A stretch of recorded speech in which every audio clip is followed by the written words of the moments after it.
All right, guys. So our next topic is going to keep us in the world of the DCEU, but it's going to kind of take us over into international waters as Wonder Woman, as we all know, is coming out. Wonder Woman 84 is coming out on HBO Max in the States on December 25th. And it's going to be released also, day and date release in theaters and on HBO Max. But obviously in the States and across the world, in a lot of cases, a lot of theaters aren't open. But in international markets, Wonder Woman 84 has already, hit theaters. So people have been able to go see it. Reviews are up and the reviews are still standing pretty strong. So that's good to hear. But as far as the financial aspect of it goes, it's not performing all that well, which to no real surprise, really. Yeah, that's true. Yeah, I mean, I'm not surprised. I thought at first when I saw that it's internationally, just I guess quote unquote worldwide to some capacity, you could say as it stands now. Again, it hasn't released in the U.S. yet, but it's made about 38.5 million. But this is what I found more interesting, and I thought that was good offhand. Like I was like, wow, considering at best, probably 50% of the theaters are open and probably 50% of the kinda like I was just saying, if we got 50% of the people or theaters even open, and then they're all at, like, half capacity as it is, you're just so limited in how many, asses are in the seats kinda thing. Yeah. So, like, any amount of money is, like, pretty good, you would imagine, but they were apparently projecting, like, 60 million for this, which, Hmm. I mean, a lot of movies in general are lucky to even make 60 million total. I mean, that's Yeah. 60 million opening weekend for a superhero movie is pretty standard, but again, like, given the current climate, that was a pretty big ask in my opinion. I mean, I don't know, but they're coming in at, like, 38 mil, and then apparently, they're saying China had to just recently go in and close a bunch of theaters as well, but, I mean, this is still, like it was playing on 30,000 screens, so, I mean, yeah, I It's guess a lot. that actually is, like, a lot of screens for it to be showing on, so, yeah, I would definitely say that, that is a pretty weak opening, and I don't know, and considering this is, international and like, a lot of these places don't have access to HBO Max, so this is the only way that they can even see the movie. Because one would think, well, maybe a lot of these people are just waiting because they know it's gonna come out on HBO Max, so they don't wanna go in the theaters and see it, I mean, they don't wanna go pay. And kinda like everybody's kinda predicting as far as, we move into this streaming world where, movies are being released straight to streaming, that it's gonna have, a negative effect on the overall theater industry and, the amount of money that these movies can make in theaters. But it doesn't seem like that really would have affected it in this situation because a lot of these markets internationally don't have access to HBO Max. So it kind of takes it off the table. So, like, I mean, at this point, the only thing I could think of this being was just the pandemic still having the major effect on it more than anything. Yeah, I that's can't what I think of would think. anything else. So, but I don't know. I would still consider, in my opinion, that this is still pretty. I don't know. I don't know what more they could really expected from it. Like, it's still like a loss, but I don't know. I still think even despite this, like 60 million to get right now was a pretty big ask, even if that's what their projections are showing. So I don't know. Do you guys got anything about this? Like, I'm surprised that both 38 million is looked at as a loss, and then the 60 million was even the prediction in some ways. Like they're both equally shocking to me. Yeah. Yeah, I mean, I'm surprised it even made that being in theaters just because I don't think a lot of people are going out to watch movies, but I that's could be fair. wrong. Yeah, no, for Yeah. sure. Yeah, I think for people like us that are kind of really like looking into the business and how it works and how what trends are happening and how they decide what decisions get made in the entertainment industry.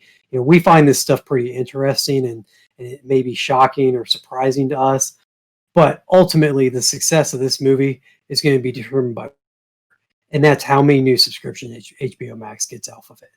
Anything that hmm they make once that decision was made to release day and date with HBO Max, that was Warner Brothers going, we're putting our eggs in this basket, and this is where we hope to turn a profit with this movie is by generating subscriptions and sustaining those subscriptions in the long run. And so, I would think that any box office it makes it's just icing on the top, as long as the cake gets made okay, as long as the subscription numbers come in okay. yeah. Um, but 40 million doesn't. I would think they would be happy with that. Look at the numbers that Tenant did. and that's the other thing too, is like, I don't know who came up with that 60 million number, but there's no precedent for things like this. There even the movies that have come out since the pandemic hit have performed kind of inconsistently. I don't think there's good data, and there's definitely not enough of it to have any kind of certainty or any kind of faith in any kind of predictions anybody comes out with. So 60 million, I'm guessing somebody threw a dart at a dartboard, and that was the number it landed on. If that was their prediction, and you know, the rest of it, you know, 40 million, I'm sure WB or Warner Brothers looking at that and going, hey, okay, so now we're only down this much. We're only in the hole this much on this movie, and going from there on it. So that maybe that paid out, you know, Patty Jenkins and That's what I was gonna say. Gal Gadot's bonuses for Yeah. going to HBO Max, and Yeah, I was at least gonna say that they at least covered their that's 20 million that like cost them just to pay Gal and Patty. So they got an 18 mil profit right now at this point, right? So like that's, well, I guess that's not really a profit considering the production cost of the whole thing to begin with. But if anything, they might be kicking themselves for expecting it to make $1 billion. You know, because I mean, I don't know. I don't think they were actually expecting it to make $1 billion if it were released right now. I think they were their whole, I don't know, reasoning behind that was like, in a perfect world, we're gonna say it would make $1 billion. So, but yeah, because I mean, give like you said, Tenet, I'm sure that was expected to make around 800 million because that's kind of what Christopher Nolan movies average, and it barely made 350, I think, worldwide. So, with on another note, I finally got to see that movie. So Dunkirk pushed 800 million, I think, and this was more. Tenet was at least marketed and more in the vein of Inception style thing. Inception. Thank you. I wanted to say Interstellar. I knew that was all like both. Begin with I. Yeah, but it was marketed more towards Inception, which I think had a bigger audience and would have driven a bigger audience, a bigger box office number. So. Yeah, I think that would have gone north of 800 easy. Oh yeah, for sure. Yeah, surprisingly too, like I said, I just got a chance to see that movie, and I could maybe go into this in its own standalone video. But I have to say, it's my least. It's probably maybe I need to watch it again, but it's definitely, I don't know. I gotta say, it's probably my least favorite Christopher Nolan movie.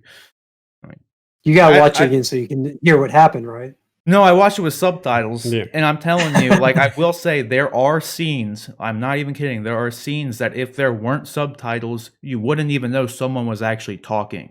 Because, like, the dialogue. Like, literally, like, there's this one, like, scene thing in particular where Robert Pattinson's character is walking with another character, but the character who is actually speaking is in front of him. So you don't see the person's mouth moving at all. And if there weren't subtitles there, I literally wouldn't have known the man was talking, because like it just you can't see his mouth moving, and I couldn't hear anything. It's just they're just walking, but like nope, subtitles were down there, so I was like, oh okay. It's not like all of his movies are though. Like the action scenes are over the top loud, but anything outside of that, it's like it's like people are whispering. Ever since Batman Begins is like when that started happening. Yeah, like I don't know what it is, but like this one was the worst for it though. Like I will say, like the people like who had complaints about it seeing it in theaters, like I gotta back him up because I had the same experience. So like I was glad in some ways that like I was able to watch it at home with subtitles, because at least I didn't technically have the problem, because like everyone who went to see it in theater, they were just lost. Like, they didn't know like what was going on. So I don't know, but that's a story for another day. But guys, what do you think about Wonder Woman only coming up with a mere $40 million? I mean, it seems typically would be a lot of money for an opening weekend, but I guess obviously given this being a superhero movie, I don't know, given the current climate and everything, all that, these unprecedented times we're in right now, would you consider this a loss, or are you kind of like us where in the end Warner Brothers is more, expecting the HBO Max subscriptions to be their biggest benefit from this movie's release at this point anyway? So I don't know. Let us know what you guys think about this down in the comments section below.